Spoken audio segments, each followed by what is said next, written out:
ಧೂಪ ಗಿಡದಲ್ಲಿ ಪ್ರಮುಖವಾಗಿ ಎರಡು ವಿಧವನ್ನು ನಾವು ನೋಡ್ಬೋದು.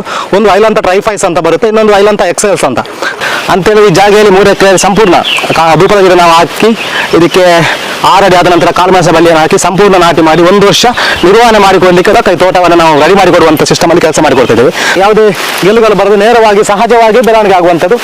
5 ತಿಂಗಳಾಗುವ ಕನಿಷ್ಠ ನಮಗೆ 5ರಿಂದ 6 ಅಡಿ ಬೆಳವಣಿಗೆ ಆಗುತ್ತೆ. ಈ ಸಂದರ್ಭದಲ್ಲಿ ಕಾಳುಮೆಣಸ ಬಳ್ಳಿಯನ್ನು ನಾವು ನಾಟಿ ಮಾಡಬಹುದಾಗಿದೆ. ಗೊಬ್ಬರವನ್ನು ಸ್ವಲ್ಪ ಪ್ರಮಾಣದಲ್ಲಿ ಅದಕ್ಕೆ ಬೇಕಾದ ಗೊಬ್ಬರವನ್ನು ಹಾಕಿಕೊಂಡು ಕಾಳುಮೆಣಸಿನ ಬಳ್ಳಿಯನ್ನು ಒಳ್ಳೆ ಸೆಲೆಕ್ಟೆಡ್ ಗಿಡವನ್ನು ಸೆಲೆಕ್ಟ್ ಮಾಡಿಕೊಂಡು ಅದಕ್ಕೆ ಬೇಕಾದಂತಹ ಎಲ್ಲ ರೀತಿಯ ನಡುವ ತಯಾರಿಯನ್ನು ಮಾಡಿಕೊಂಡು ಕಾಳುಮೆಣಸಿನ ಬಳ್ಳಿಯನ್ನು ಸರಿಯಾದ ರೀತಿಯ ಸ್ವಲ್ಪ ದೂರದಲ್ಲಿ ಇಡಬೇಕು. ಯಾಕಂದರೆ ನಾವು ಮರಕ್ಕೆ ನೆಡೋದ್ರಿಂದ ಸ್ವಲ್ಪ ದೂರದಲ್ಲಿ ನೆಟ್ಟು, ಯಾಕೆ ತುಂಬ ಹತ್ತಿರ ಯಾಕೆ ನೆಡಬಾರ್ದು ಅಂತ ಹೇಳಿದ್ರೆ, ನಾವು ಅಡಿಕೆ ಮರಕ್ಕೆ ನೆಡುವಂಥದ್ದು ಸ್ವಲ್ಪ ಬೆಂಡ್ ಮಾಡಿರ್ತಾರೆ ನೆಟ್ಟು ಅದು ಬುಡವನ್ನು ಸಂಪೂರ್ಣವಾಗಿ ಸ್ವಲ್ಪ ಗಟ್ಟಿ ಮಾಡಿ, ಇನ್ನು ಅದಕ್ಕೆ ನೀರು ನಿಲ್ಲದ ರೀತಿಯಲ್ಲಿ ಅದನ್ನು ಸ್ವಲ್ಪ ಬೆಡ್ ಥರ ನಿರ್ವಹಣೆ ಮಾಡಿಕೊಂಡು ನೆಡಬೇಕಾಗುತ್ತೆ.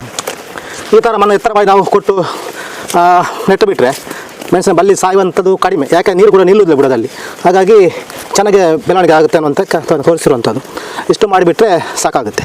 ಇದರ ಎಲೆಗಳನ್ನು ಬೇಕಾದ್ರೆ ಕಟ್ ಮಾಡಿ ಇದಕ್ಕೆ ನಾವು ಕಾಳುಮೆಣಸಿನ ಬಳ್ಳಿಗೆ ಇಡ್ಬೋದು. ತುಂಬ ಚೆನ್ನಾಗಿರ್ತದೆ ಎಲೆಗಳು. ಕಾಂಪೋಸ್ಟ್ ಕೂಡ ಬೇಗ ಆಗುತ್ತೆ. ಧೂಪದ ಎಲೆಗಳೇನಿದಾವೆ ಕಾಂಪೋಸ್ಟ್ ಕೂಡ ಬೇಗ ಆಗೋದ್ರಿಂದ ಕಾಳುಮೆಣಸಿನ ಸಸಿಯನ್ನು ನೆಟ್ಟು ಇದರ ಎಲೆಗಳನ್ನು ನಾವು ಈ ಥರ ಬಿಟ್ಟು ಕವರ್ ಮಾಡಿದ್ರೆ ತುಂಬ ಚೆನ್ನಾಗಿ ನಮಗೆ ಗಿಡ ಹಾಳಾಗೋದಕ್ಕೆ ಮಳೆ ನೀರು ಬಿದ್ದು ಗಿಡವನ್ನು ಹಾಳು ಮಾಡೋದಕ್ಕೂ ತಡ್ಕೋಬೋದು. ಹಾಗಾಗಿ ಇದು ತುಂಬ ಅನುಕೂಲ ಆಗುತ್ತೆ. ಸೊಪ್ಪುಗಳ ಇಟ್ಟರೆ ಗಿಡ ಚೆನ್ನಾಗಿ ಬರುತ್ತೆ ಅನ್ನೋ ಕಾರಣಕ್ಕೆ ನಾನು ತೋರಿಸಿರುವಂಥದ್ದು.